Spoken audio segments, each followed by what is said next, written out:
Hello everyone, it's Sandra and welcome to today's video. We're going to kick off our little top 5 series inspired by the lovely Michele Wang. She has a series on her channel called Top 5 Tuesdays, and every single Tuesday she shares her top 5 favorite products from a particular category. Not sure if this is something that I'm going to be doing every single week, but it's definitely something that I will be peppering into my videos. And what better thing to start with than concealer, one of the things that I struggle with most. Now, I have my face concealers. My favorite's Pretty Down Pat, but when it comes to under eyes, I will try anything. I'm always on the hunt for the next best thing when it comes to under eye concealer. I think it is such a difficult area, especially for me. It's the area where it shows texture first. I have some fine lines going on now, and I used to be able to slap on like full coverage cream things under there and everything was fine. Definitely found that as I've gotten older, not only do I not enjoy the look, my under eye area just can't handle it. I feel like my skin's just like,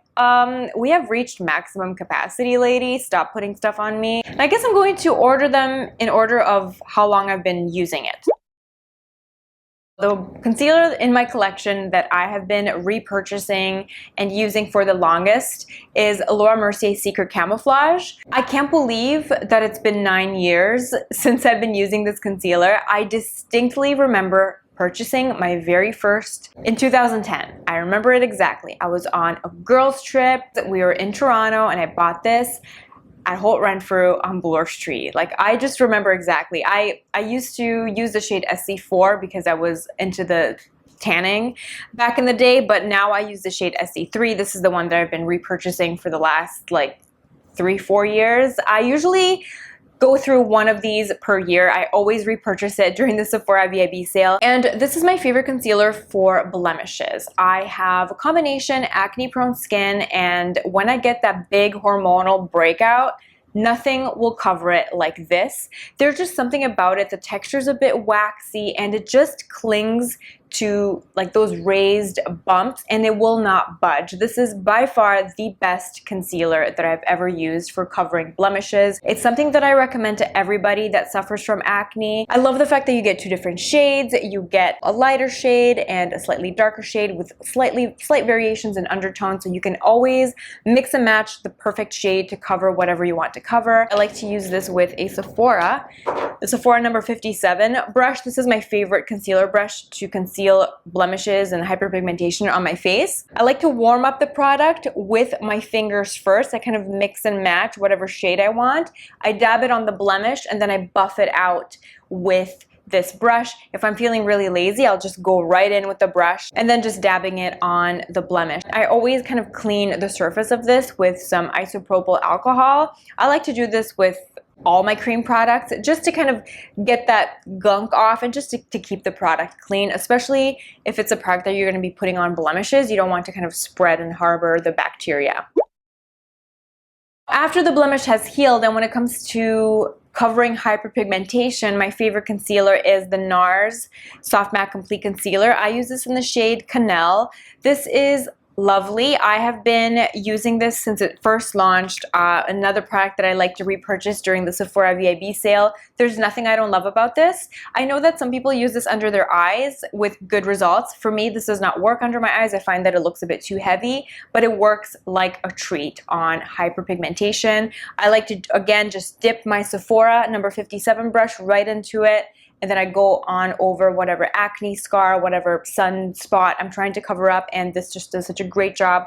It has a beautiful velvety matte finish, but it's not drying at all. I know girls with dry skin that use this and love this. I know people with oily skin that use this and love this. I think it's a universal favorite. So if you're somebody that struggles with hyperpigmentation and you're looking for a concealer that does a great job covering that up, definitely give this a try. So those are kind of the holy grail concealers for my face. I am so happy with them. I don't foresee changing them out anytime in the future. But like I mentioned, the under eye area is the area where I like to play and I like to try new products here and there. So I feel like my top under eye concealers might change over the next few years. This is the SISLEY Eye Concealer with Botanical Extracts, and I use this in the shade 2, which is very, very peachy, so I like to use this as a corrector. This is a very, very pricey concealer, but it works so well. If I'm having a good minimal makeup, kind of like a good skin day, I can just get away with wearing this by itself. It just does such a great job neutralizing the greenish blue darkness that I can get under my eyes. It has this nice cooling metallic tip that just feels really nice and soothing under the eyes. And then I apply this with the tip, and then I blend it out either with my ring finger or with a beauty blender, depending on whether I'm mixing a concealer on top of it or not. If the under eye circles are bad, I will go in with this first to kind of counteract the darkness and the discoloration, and then I will go in with another concealer over top. I just love the texture of this. It doesn't settle into my fine lines. I also like that it has some skincare benefits in it as well. It just does a great job. Out of all the correcting products that I've tried, this has been my favorite. My other favorite corrector was the Armani one. What was it called? Was it called like Master? I think it was called the Armani Master Corrector. I used to use the pink one. It was like a very, very salmon pink color, and I used to love that one too, but I think they discontinued it.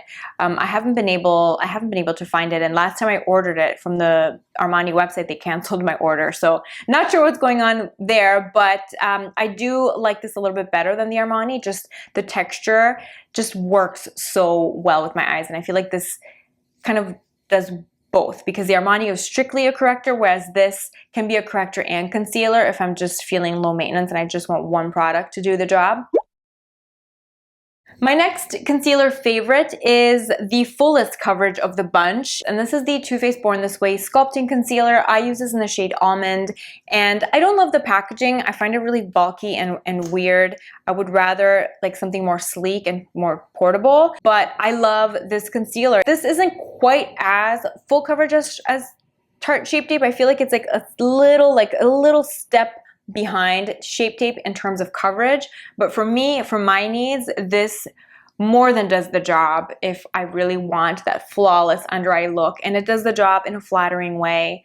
I love, love, love this concealer, and I would recommend it if you're into the more full coverage glam look under the eyes. I did not think that I would enjoy it as much, but when it launched and it got all those great reviews, I was like, okay, maybe I should give this a try, and I'm so glad that I did because it is awesome. The most recent concealer that I've been loving, and if you saw my Best of Beauty 2018 video, you will have seen this. It's the L'Oreal True Match concealer. This is the True Match Super Blendable Concealer.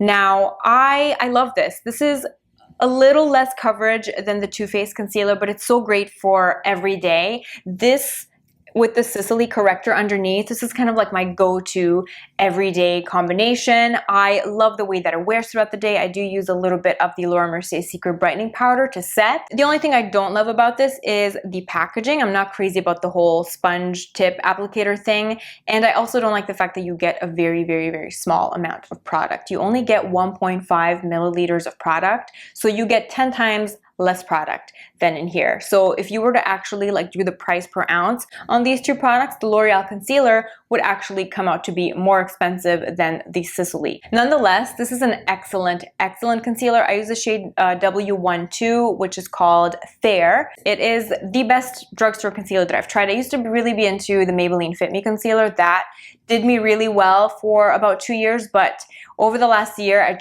I couldn't wear it under my eyes anymore. I had to find a new favorite, and this is definitely it. I just hope that they keep it around because L'Oreal has a tendency to just discontinue things that I love. So those were the top 5, but I do have one honorable mention that I'm going to sneak in here. This is a product that I've been using on and off for the last 6 or 7 years. It is a classic, and although it's technically not a concealer, it is something that is worth adding to your under eye concealer arsenal, and it's the YSL Touche Eclat. This one was a special edition packaging. I love that they change the packaging of it now every now and then. While I didn't appreciate it so much before, I feel like a lot of people were disappointed by this because it does not have a lot of coverage. I think for me, what it excels at is toning down more full coverage concealers. Like if you went a little bit too overboard with something like this and your under eye area is looking flawless, but it's looking a little lifeless. You just want to add a little bit of extra brightness to it. This, just a couple little swipes in the inner corner and then with the beauty blender over top, just makes everything look so much better. Just kind of takes the edge off of something that can look a little bit flat and dull under the eyes. I like to do a really quick stripe down the center of my nose and maybe the center of my chin as well. If I want to just illuminate without adding extra bulk on the skin, this is such a wonderful product. I hadn't had this in my life for about the last couple years, and I'm just so happy that I have it in my collection again. Shade number 2 is the one that I have repurchased the most over the years. I did use shade number 3 for a while, and I saw that they launched a higher coverage version of this, which I'm really intrigued by. I might order it at some point this year. I do try to do like an in and out type of thing with my beauty products, so if I use something up, then I kind of justify it by buying something new. So maybe once I use up my L'Oreal, I'll give the new YSL one a try. I also really want to try the new Armani face fabric concealer. That looks really, really good. A lot of exciting things coming, a lot of exciting things to try. We'll have to wait and see, but those are my current top 5 concealers. Let me know what your favorite top 5 concealers are in the comment section below. I always love your recommendations. They never steer me wrong, and I'm very, very curious and excited to see what your top 5s are. I hope you're having a lovely day, and I will see you in my next video. Bye.